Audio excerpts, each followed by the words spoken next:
Good. Good morning, Hickory Sunrise. Good morning. We give a pledge of allegiance.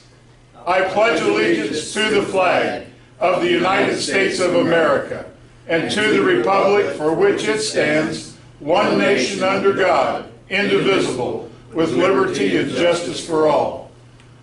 I forgot who's got it this one. Rick does. Rick. Okay, Richard, please. It's close to Rick. Good morning, dear Heavenly Father, and thank you always for the opportunities that you give us each and every day. We thank you for the opportunity you give us here at these tables at Rotary about service above self and how we can help those that need help. Be with us, dear Lord, and each and every one of us, and whatever petitions we have, would you lend your ear to our prayer? For in Jesus we pray. Amen. Amen. Good morning, Rotarians. Good morning, sir. Good morning. Mr. Honeycutt. If you're late, you're walking across the pocket knife, whatever you want to do.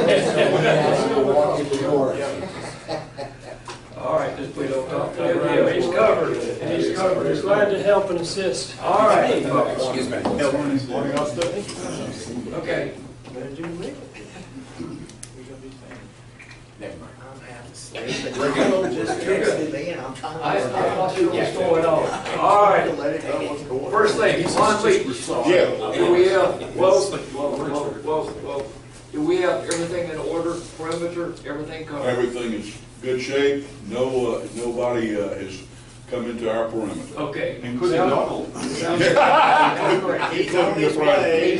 He's always on his way. Yes. Steve Hunt, you have a guest this morning.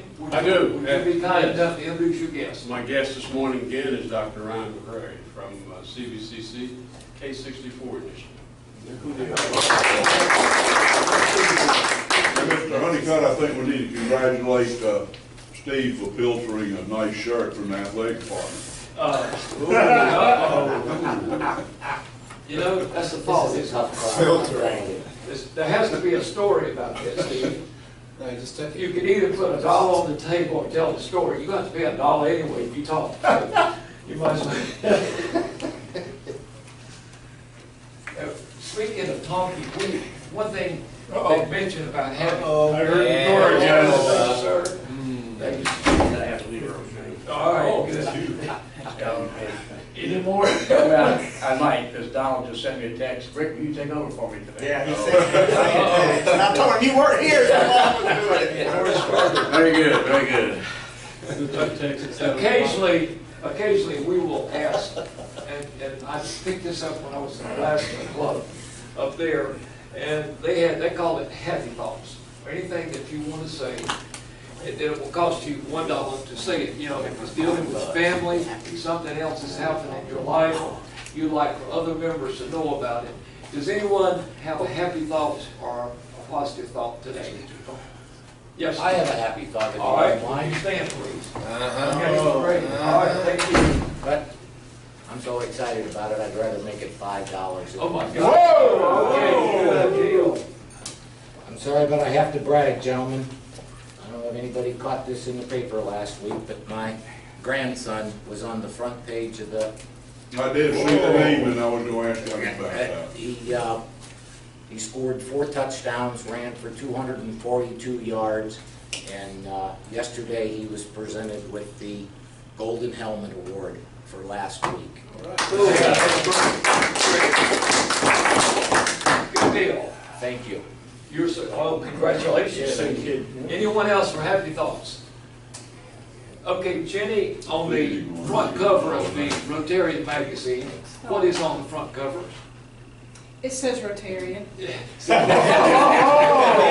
little bit more in terms of what is on that cover? Is this the Germany one? Okay. Augsburg, Germany? Hamburg. Okay, that's good. You've looked at it. That's very good. Congratulations on that. Now, the other issue we have, and I don't know how to handle it, but I will start with it. As you know, Richard and Steiger both were gone for 2 weeks. Glenn had to fill in a house sit for 2 weeks to watch a turkey, the dog, I don't know what else. Frogs, Okay, bees, all of these chickens, you name it, squirrels, anything back there. He had to watch. A deer, I've got a picture of a deer that came in. I'm not kidding, with antlers, I'm not joking. Yeah, Partridge in she had. I'm serious. It is a deer. Did I not show She you had that? antlers. All right, now, my understanding is that Jake has lost weight. He did. While Richard was gone, the turkey has had issues. Lost feathers. And also, another issue is the squirrels back there have migrated somewhere else. And the word is that stress, that Glenn has caused so much stress on the animal population that Richard is concerned. Is it bothering you, Richard, or is Jake back on the schedule? Jake's back on schedule. He's back on schedule. Yes, indeed. He's What about doing the well. turkey? Turkey's doing well. Chickens, I put them up this morning. They're doing fine. Okay, but there was the issue of trying to get everything Bees back. were all right for all the rain. They're still there. Okay. Glenn, I needed $1 from you. What about the dollar from the weight I gained from having all the stress? Yes. Don't animals ration That's the when they're deer next door. I have a car that's crazy. That's a 6th Street deal. Rations are That's a big deer. It was next door. See that? He came on. a quarter of a bottle Sorry. every I was day. afraid Jake was going to eat the turkey. You've lost control, brother. Okay, so Jake did not eat the turkey. We're good there, right? Okay. They don't eat turkey. That is cool. Jake's a vegetarian. Killing trains. Thank you, Wayne. Little disclaimer, I've got to leave early, so I'm not taking update notes this morning, so please, everybody, make sure you share with your friends and watch the videos. I'll be doing that. Let's see, we've had indication that I missed.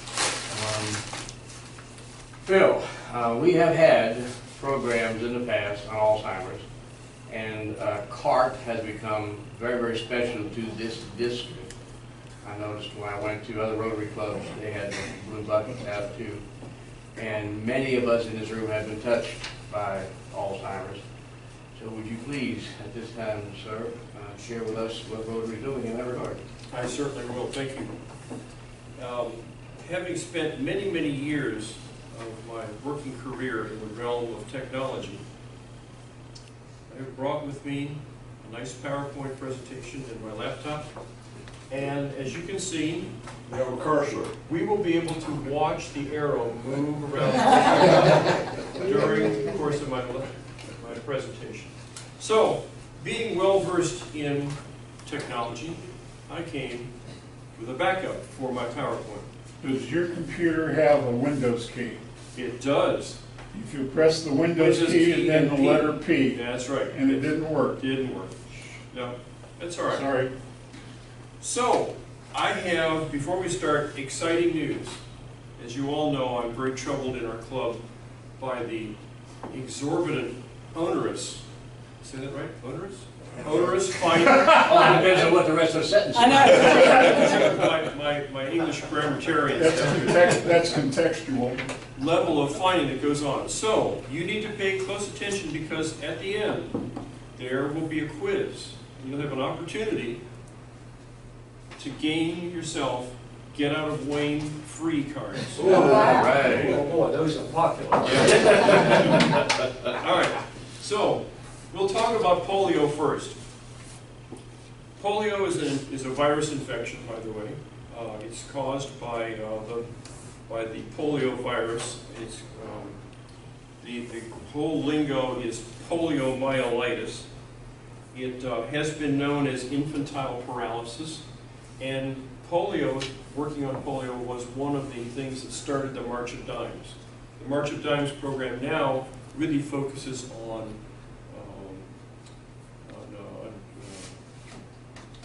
Prenatal cancer. Say again? Birth defects. Prenatal cancer. No. That's what Austin said. No, Birth defects. you know, there's enough gray hair in here that you all are struggling right along with me. Children who are born premature, there we go, premature births, right? Because at least in the United States, polio has become less of an issue, but of course still a significant problem throughout the world. There are records that date back to what we would usually consider prehistory that would be well before any sort of modern medicine of children with crippling diseases.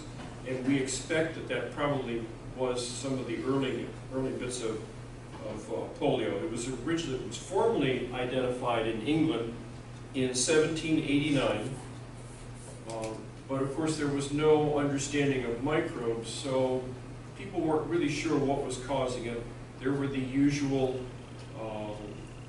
ideas about what was causing it that we have from early pre-modern medicine, that it may have been involved in flies, mosquitoes, bad spirits, bad air, all that sort of stuff.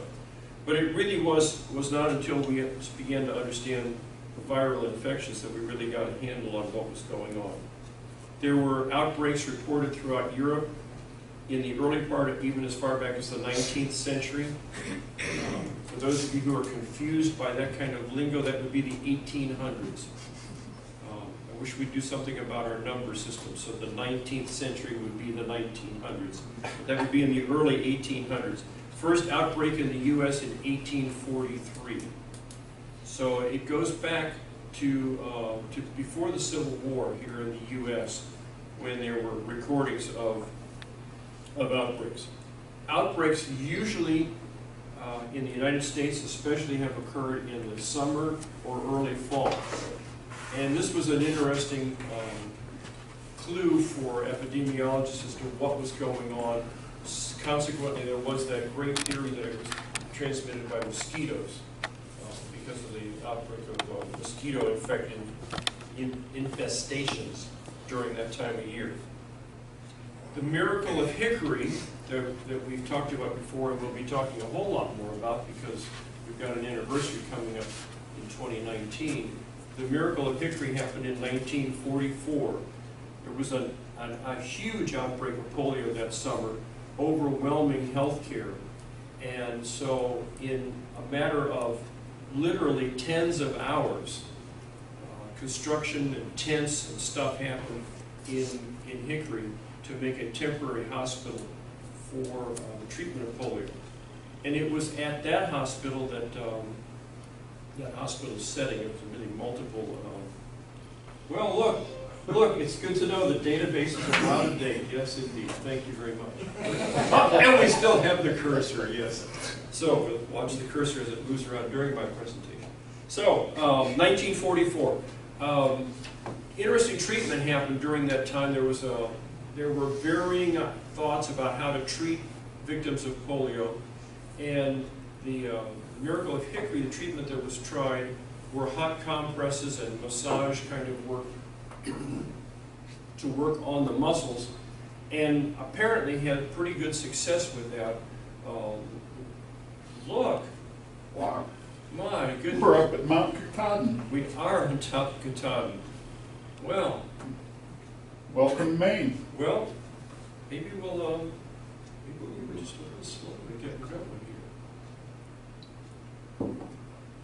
So, back on track. Put the railroad back on track. 1955. 1955 was the introduction of the Salk-injected vaccine, which was a vaccine that was inactivated virus vaccine. Some of us are old enough to remember those days. In fact, in 1954, my father, being a dentist, had medical buddies, and in the Navy had medical buddies all over the place. And I was whisked off to Vermont to a medical associate of my father's who was involved in a study for polio vaccinations and treatments. And I think what I got was a huge, it seemed to me like the syringe was about the size of that green coffee cup right now as a kid. I'm pretty sure it was a gamma globulin injection along with some other stuff that was being tried in those days. And so, yeah, we all remember that this was a huge problem in those days. Lots of concern among parents about what was going to happen with their children. And so in 1955, this was a big deal when the vaccine invented by Jonas Salk came out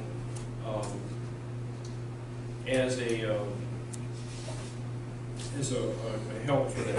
And I see that I missed one of the points that I was going to make.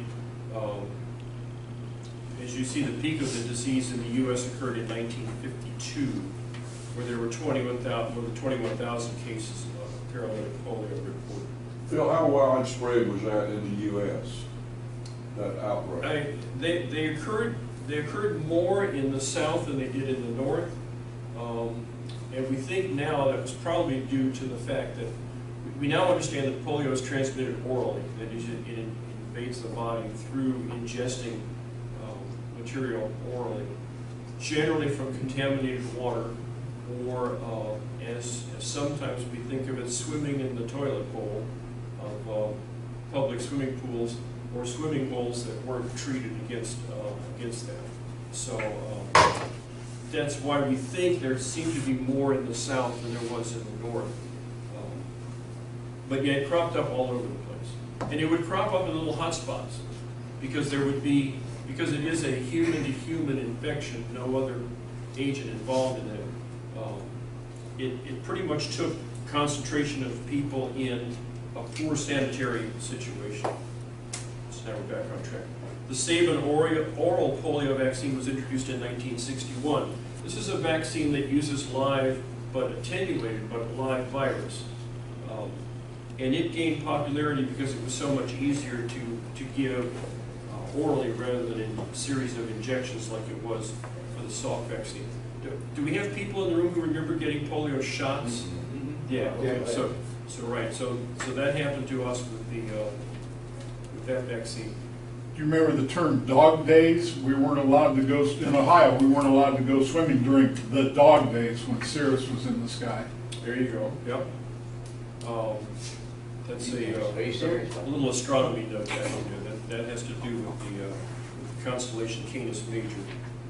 Anyway, put the train back on the track once again. So the Sabin vaccine came along. Oral vaccine became more popular than the injections. Oh, by the way, accountants of the United States Navy, my father got to be treated with the Salk vaccine twice, because even though he was got his series of injections, records got lost, so he got it again. That happened just before we went to Spain, and then the whole family also got the oral vaccine. So the Trick family was well protected in this thing. So by 1965, the reported cases of polio in the U.S. had dropped to 61. So with the advent of the two vaccines, we made huge strides in the United States. However, there was a spike back up in 1979 occurring among Amish in Midwestern states because of their beliefs that they wanted to avoid vaccines and other modern things. Laudable goals, somewhat, not always the best idea. 1980 to 1999, now here when things start to get a little bit more interesting. There were 152 cases in the U.S. in almost 2 decades there, but 144 of those were vaccine related. Like everything in life, when you vaccinate people, there are much more good outcomes than bad outcomes, but there are still possible bad outcomes. And so we saw these few, but you know, if you were one of the 144, that was a big deal, cases out of millions of vaccinations. So, starting in that time now, the U.S. only uses an inactivated polio vaccine, which is not quite as effective, but given the fact that wild polio is essentially eliminated from the United States, it's adequate enough. So now let's talk about worldwide eradication. 1985, members of the Pan American Health Organization adopted a goal of eliminating polio from the Western Hemisphere, and indeed in September 1994, the Western Hemisphere was certified to be free of wild polio. Use the term wild polio to distinguish between those kind of outbreaks and outbreaks that are associated with the vaccination process. Turns out there are 3 types of polio vaccine. Type 2 has not been detected anywhere in 18 to 19 years. Type 1 is the predominant right now, and that's the focus of most of the work that's going on today.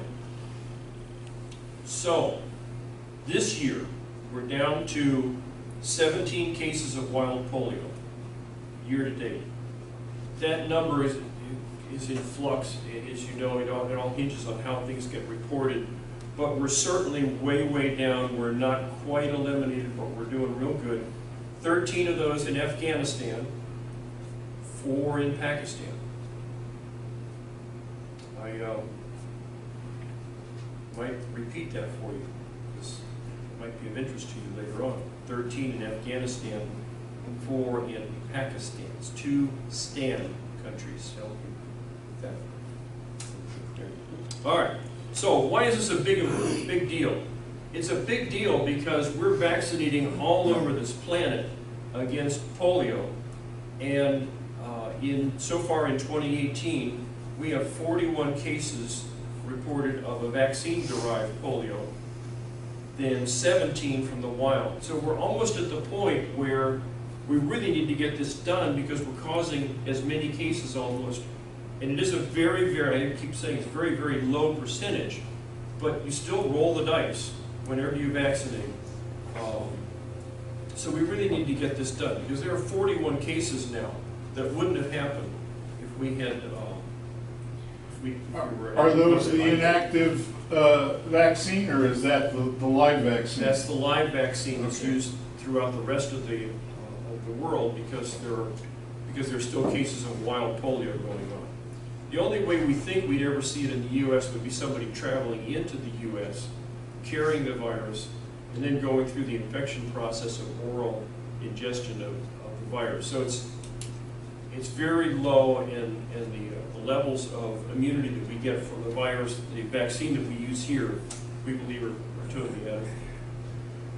So, we risk causing rare cases by inoculated children. Another reason we need to get this done is it costs a lot of resources. Not just money, but medical resources. We've got people, your grandchildren, maybe children, getting hauled to the pediatrician even in the United States. There's an expense involved in inoculating those children. And worldwide, certainly, a lot of resources are spent, time, personnel, money, that could be used for improving public health in other ways. So that's part of the reason why, because we know we're so close. You've seen the rotary billboards, and we're this close, because we're so close. Bill and Melinda Gates now are matching 2-for-1 every dollar that Rotary gives to the fight against polio, which means every dollar that we contribute to polio becomes 3, thanks to their generous donations. So this is a really important time for all Rotary clubs to be involved in this eradication process. Let's talk briefly about Alzheimer's.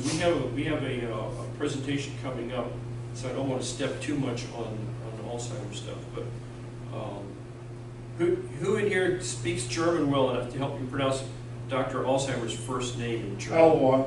Eloise. Is it Eloise? Yeah. Okay, that's more French. Yeah, it looks like I want to say Alois, but I know my French is getting in the way of it. So it is Eloise. Yeah, Eloise. German's always exactly as it's written. Of course, because we are German. That's right. And we put the verb exactly where it belongs in the sentence.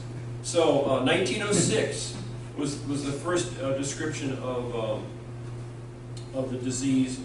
The National Institutes of Health established the National Institute on Aging, 1974, dealing with, of course, other forms of dementia and other problems, but Alzheimer's is a major focus for them. And 1976, deciding that Alzheimer's disease is the most common form of dementia, really started helping to launch research from NIH. The Alzheimer's Association was formed in 1980. Even though most of us may not have heard that much about it back then, people were getting focused on that. So, what do we know about Alzheimer's disease? It's really best identified in autopsy from high levels of amyloid plaques and tau tangles. These are 2 things that can be noticed in microscopic examination of brain tissue for patients who have been considered likely to have had autopsy or Alzheimer's disease through the autopsy process. There is no definitive test. There's not a blood test. You know, it's not like, oh, you know, we can take a sample of blood and say you have type B hepatitis, or you have this, or you have that. There really is. It's done through symptomatic identification, unless you get to an autopsy, where then you can have a definitive thing. So we have these two things, these amyloid plaques and taut tangles, but we don't know if they're the cause of the disease or if they're a symptom of the brain responding to the disease. The jury is still out on that. There's still a lot of discussion going on. We had a great presentation in Kingsport, Tennessee at the district conference. One of the recipients of a CART grant spoke, and a lot of really good information, but there's still a lot of confusion about exactly what's going on. Currently ranked as the 6th leading cause of death in the U.S. Some folks are suggesting that it's the 3rd leading cause of death in the elderly, behind strokes and heart attacks. Sadly, genetics are part of the situation. If you carry a certain gene, the APOE gene, you're significantly higher risk of developing Alzheimer's. Although, like everything else that we talk about statistically, you might carry the gene and not get it. You might not carry the gene and do get it, like other health issues. So we do have that going on. Most importantly, for us, we've got the CART buckets, which stands for Coins for Alzheimer's Research Trust. The CART program was started in 1995 by the Rotary Club of Sumter, South Carolina. They started off with an 8-month project to see if they could catch enough money literally from coins. They said, you know, every day when you come to Rotary, throw your loose change into the bucket. And indeed, they got enough money. They said, we'll continue that, and then it began to spread. It's really primarily Carolinas and Georgia program, although there are Rotary clubs in these other states. Who can identify what state that is by the 2-letter identifier? Which one? Which one? Oh, I'm sorry, you don't see the cursor. Mississippi. Mississippi, that's right. I had to go look it up. I get the MIs and the MSs, and there's so many M states. But yeah, that's Mississippi. So Texas, Illinois, Mississippi, and New York are other states outside of the southeast region. But it's primarily a South, North Carolina, and Georgia thing. First grant was in 1999 to Emory University for $100,000. $100,000. Let me say that again for you, $100,000. Okay. Not that I'm trying to help you with your test that's coming up. As of May this year, because the CART grants go out not throughout the year, but at near the end of the year, this is a pretty solid number from CART. $7.2 million has been awarded to researchers. CART tends to fund research in smaller programs that don't get attraction from the big players. And oftentimes recipients of CART grants have then gone on because they've used the CART grant to demonstrate that there is significant hope in what they're doing. They've gone on in subsequent years to gather larger grants from other sources. So CART is unique in that it tends to help fund programs that wouldn't be funded otherwise. All right, so what do we do about these diseases? Obviously for polio, our best bet right now is to support Rotary International, because every dollar that goes into Rotary for polio eradication gets the boost from the Gates Foundation, and the good becomes 3. Oh, look. We can commemorate the Miracoli. Who's Pig Latin can do that? As many times as I've read this. Isn't that some type of band that walks around the restaurant? That's right. Yes. You usually see them in Mexican restaurants. Yeah, that's right. The Mirachli Hickory. So, I was hoping that we'd get a chance to talk with Rick about that. Our club especially is going to be spearheading the commemoration efforts next year by commemorating the 75th anniversary of the Miracle of Hickory, and planning on placing some sort of permanent marker at the site. Right now there's a highway marker from the NCDOT that puts out the historical markers down near Arby's on 321. It says about a half a mile from here, northeast I think it says. Like any of us in Hickory have any idea what direction anything is in, give us landmarks. Tell us where something used to be and we'll know where it is. Recreation department. That's right, it used to be. That's right, that's right. Yeah, so we'll, anyway, watch for that. And that's certainly an important thing. And that's, that'll bring more public awareness to this disease and help them. Help us with CART. Every meeting toss something into the bucket. And you can put coins in there because Glenn will indeed count coins. Money is easier than dollars. U.S. coins, please. U.S. coins. United States coins. Yes, I in my stint, I have occasionally got Canadian coins. Canadian and all kinds of things. Yeah. There's no telling what the clowns in our club will do. Yeah. Encourage everyone to have your children vaccinated for polio. It is exceedingly safe in the United States, especially for vaccinations. I don't think there have been any more cases in the U.S. I haven't read of any from vaccinations because we are using the more attenuated virus, or actually totally attenuated virus in the vaccination in the U.S. So if you have friends, you know people who are vaccine averse, I understand that for things like chicken pox and other things. Polio is like, oh my God, you really need to get vaccinated for that until we get rid of that. So let's talk about Alzheimer's real quick. What can we do as individuals? Obviously we support CART. What do we do as individuals? Sorry, no known cure. But you can do the usual healthy lifestyle decisions. Eat healthy foods. Thank you very much for those of you who chose to not bring donuts today for us and tempt us, because there are some data now suggesting a link between large quantities of refined sugar, like having a Coke with your donut kind of stuff, which I would love to do. And the spikes in blood sugar level may be, emphasis heavily on may be, related to triggers for the disease. Not going to tell you anything you don't already know. Stay physically active and stay mentally challenged. And there are data, again, about this, that people who do things later in life that challenge them mentally, like crossword puzzles, like learning a new language, like going to the community college, like learning to play an instrument, all those sorts of things.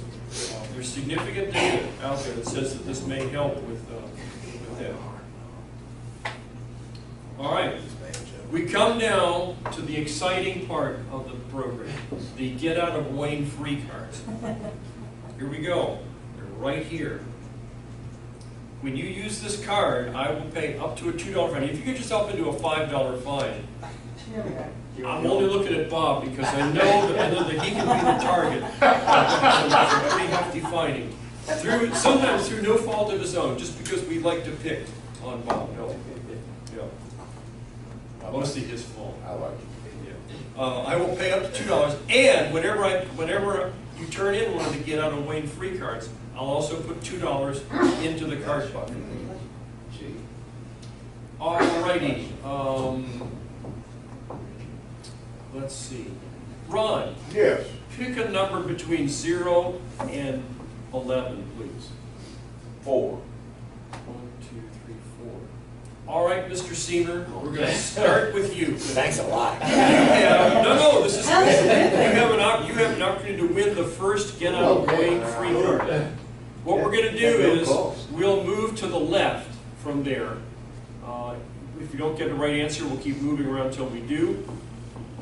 And we'll go on to the next question. Your question. Ready, Lynn? Yes, sir. What causes polio? Virus. Very good. Congratulations. You have won a Get Out of Wayne free card. Don't lose money. I won't. Actually, Rick will be very happy because... Oh, Bob, you're the sponsor? I'm sorry. Bob will be very happy. Question number 2 now for Ron. You ready? Ready. What year was the Miracle of Hickory? 1953.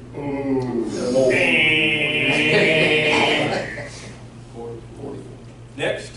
That's right, 43. No, That's another dollar. What do you say, Doc? 19 is the 75th year. Doing a quick math in my head. Brian, help. Phoning a friend. Oh, friend. 40, That's long enough. no, stop. 44. 44 is correct. With help from your friends. Thank you very much. Yeah, he told me 5. and you're not here? Jenny. In what year was the Western Hemisphere, Gavin, declared, I've got to look at my notes now, declared free? Don't play higher or lower if you don't get it to help out. 1995. Lower, or a smaller number, or earlier, whatever you want to say. The other one then. So Bob Reinhardt, what year? Just before 95. Probably around 94. 94 is correct. Your Get Out of Wayne's free card. Thank you, sir. All right, Austin, it's coming to you, bud. It's your chance to shine. Confession, I tried to buy some of these off of him yesterday. How many cases of wild polio so far in 2018? 17. 17. You don't want me to tell you where and how many yet, right? I can do that for the I'm just gonna bonus say, card. 17. you made it I pretty can do it for the obvious. bonus card. Curiosity is a great teacher. Earlier this year, they said there was one in Nigeria, but they've assigned it to one of the stands, I think. I believe that's correct. How did it get? And hold on to that thought, because the next question They were started in is, Nigeria, but they were. name one of the 2 countries reporting wild in 2018. Me? You. Afghanistan. Afghanistan is correct. Boy, these Get Out of Wayne free cards are pretty popular today. I'm going to be broke. Stinky pole. That's okay, when you get Alzheimer's, you'll forget it. That's right. Name the other. Pakistan. Oh, boy. All right. All right, Bill's Steve. gonna be in trouble, all these cards. Steve, here we go. Stranded Rotarian in a parking lot, and Rick can't get out of the It's parking better than climbing a dance pole. That's right. Rick's car won't start, I guess? Call record. He did, he called a record. Steve, Yes. what was the amount Wait, you of skipped the the first card grant? You passed the other one. Oh, I did, I'm sorry. Oh, you're right. What state did cards start in? Some for South Carolina. South Carolina, yeah. Well, you've already seen your question. Yes. Had a chance to think for a moment. What was the amount of the first card grant? $100,000. $100,000 is Whoa. How correct. can I use that? Get out of the way. You Oh, can, you'll do Sell it. that's right. Yeah, you might need that. Use that for yourself. 13. And how much has been awarded by CART? 7.2 million. 7.2 million. You had to ask the money man. Yes, the dollar man. That's it. I'm out of questions and out of cards. Thank you for your attention to that. Please. I would like to make a recommendation that we honor such a fine presentation by putting a scoot into the blue bucket. Yeah. There you go. A scoot. What's a scoot? Low country. It must be. I don't Must be low country talk. However, I will make Oh, and I owe you for Jane. Is there any indication of how severe it could be and not be? I'm sorry. Polio. Polio. Why are some cases more severe than others? Yeah, like most diseases, we don't know how that happens, other than it has to do with the immune system. We're sure of that. When it was running around the United States wild, once we learned to test for immunity, we discovered that many people who never showed symptoms had immunity to polio without being vaccinated. So I worked with a gentleman in Colorado for a while that enlisted in the Army, and he was became a member of the ski patrol. And then they did some kind of medical testing there, and determined he had polio as a child, and he never reported it because he just had a slight limp, and that was all. a friend of mine had polio as a very young child, and the only thing left was, I forget which foot, one foot can't quite pull it all the way up as the other one. And that was his only symptom throughout the disease. And so he re-enlisted. They wouldn't let him re-enlist in the Army. He went enlisted in the Air Force and became a crew chief working on bombers. But they wouldn't let him go outside the United States. Huh. Yeah, it was strange. Yeah. It's the military. You just accept things like that. Yeah. I guess polio is what, remember when we used to take the money up and buy wheelchairs? Yes. Well, there's different parts of it. Polio's a major cause. It's been a major cause of that, but of course now there are other problems. A lot of them caused by accidents. Yeah. Accidents, And birth defects. Yeah, and birth defects. And then Frank Dean's taking another load of wheelchairs to, I'm gonna get it wrong, it's either Peru or one of the coastal South American countries. He's taking another container load of wheelchairs in a month. He needs money if anybody wants to give the wheelchair.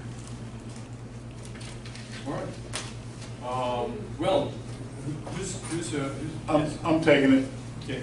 Okay, we have from Viewmont a thank you letter for the gift given, or the grant given to the Principals Fund, and they explain that it'll be used to provide breakfast and lunch for those who cannot, and thanking us for our generosity. We appreciate your partnership with our school and look forward to continuing our work together for the mutual benefit of the community. That is from the principal, another one, Jeff Hodakowski. So, a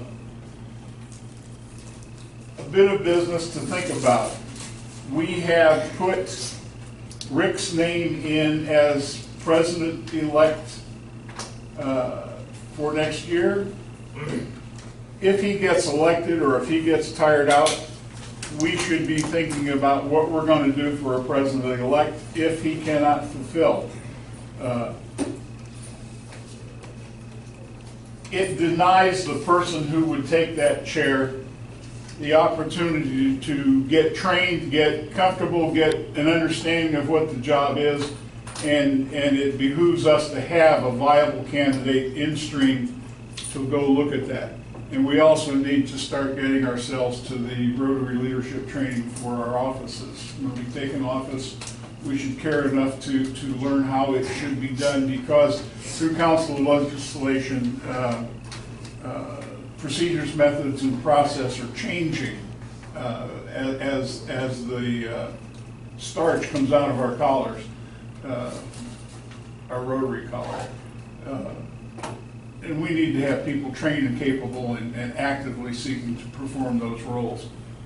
In that regard, I'm going to get my buzz list. We have, I mentioned before, the Rotary Leadership Academy. It is now officially set for March 28 to 31 in Blue Ridge Assembly in Black Mountain. There are two body calls for this. One is mentors. It is the objective of the district to have one mentor present for every 10 student candidates. So I have printed off the mentor registration applications for those who would attend. I've also printed off the student participation application. We need to identify, and I will campaign Michael because he, at one time, 2 years ago, sponsored 3 by himself. It takes $300 and a source of transportation to get the students there. It is worthwhile. I don't know if Kenny Klont's son will feel capable when he heals, but if he did, I'd like to see us send him. He's redirected his paramilitary ambitions to firefighting.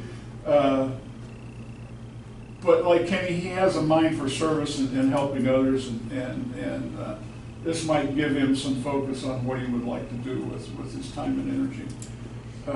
Is that Riley?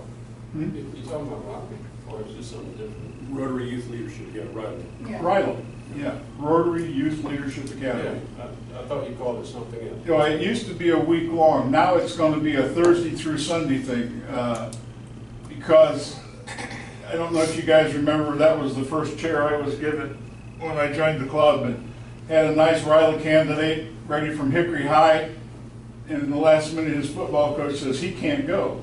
I can't lose him for a week of practice. And so Gary Dills and I got talking about it when we had the last session with the youth down here, and decided to make it a long weekend type thing. So we'll go Thursday, Friday, Saturday, Sunday.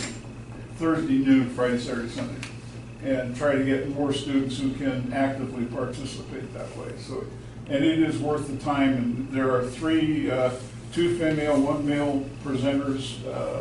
I've got a PowerPoint. We won't belabor the system with that, but I'll set up one that'll run continuously and you can look at it anytime you want.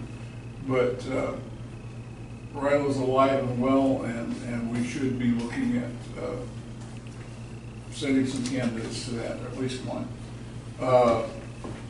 The other thing is the district has acceded to RI with donations for Florence through Rotary if we wish. Clubs are being asked to make a donation directly to the district, and the district will cut one check to the clubs down on the coast that are active in service and support of Florence recovery. So as I learn more about how they want us to do that, that empty chair they're supposed to be mentioning this now. That's who the email went to, was to Donald. But we probably ought to consider at some point giving like $500 to that. We probably ought to do it, if we're going to do it, by next week, so that it gets where it needs to get to do some good. So, okay. Of the things we think, say, or do, is it the truth? Is it fair to all concerned? Will it build goodwill and better friendships? Will it be beneficial to all concerned? Will be fun. Ding. Ding. Ding.